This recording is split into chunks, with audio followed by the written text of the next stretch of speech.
চলো বন্ধুরা, আজকে আমি শেয়ার করব যে আমার নতুন ফার্মে কত টাকা খরচা হলো আর আমি কি কি দিয়ে ফার্মটা পুরো কমপ্লিট করছি। আমি যেহেতু বাঁশ দিয়ে আমার পুরো ফার্মটা করছি আর কি, টোটালটাই বাঁশ দিয়ে, কোনো সিমেন্টের খুঁটি ইউজ করা হয় নাই।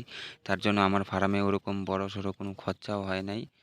আর এই ফার্মটা বানাইতে আমার প্রায় 15 দিন, পুরোটাই বাঁশ দিয়ে বানানো হয়েছে, তার জন্যই এত সময় লাগছে। তবে হ্যাঁ, সময়টা অনেক বেশি লাগছে।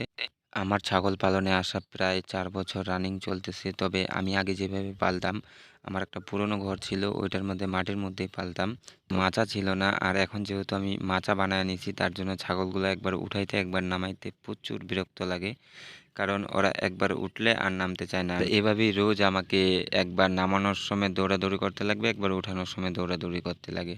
তবে যাই হোক, এখন এইভাবে করছি। তবে একটা জিনিস কি, এইভাবে করলে আরও কাজটা বেশি হয় ঘরের মধ্যে।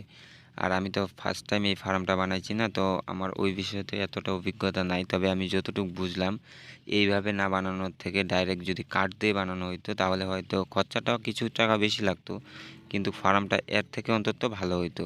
তবে হ্যাঁ, আমার ফার্মের টোটালে খরচা হয়েছে 25,000 টাকা। একদম টিন টিন নিয়ে সাইডের বাউন্ডারি সব কিছু টোটালে দিয়ে 25,000 টাকার মতো খরচা হয়েছে। আমাকে তোমাদের মধ্যে অনেকেই কমেন্ট করো যে দাদা, তুমি সকালে কি খাওয়া ব্ল্যাক বেঙ্গল ছাগলকে? তুমি কি সবসময় মাঠেই চড়াও না এমনিতেও কিছু খাবার দাও? অবশ্যই মাঠেও চড়াই, আর সকালে সবসময় আর কি যেটা থাকে, যে ভুট্টার গুঁড়া দেই, তারপরে চাপড় দেই।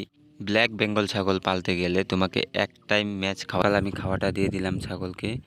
আর এখন নিয়ে যাব মাঠে, যেহেতু ওদেরকে মাঠে চড়ানো মানে কুকুরের জন্য মাঠে ছাগল রাখাই যায় না। কয়েকদিন আগেও একটা ছাগলকে কুকুরে কামড়াইছে, আমার ছাগলকেই কামড়াইছে। তবে হ্যাঁ গাইস, আজকের ভিডিওটা ছিল এই পর্যন্তই। যদি তোমাদের কোনো কোশ্চেন থাকে তাহলে তোমরা কমেন্ট করতে পারো, নেক্সট ভিডিও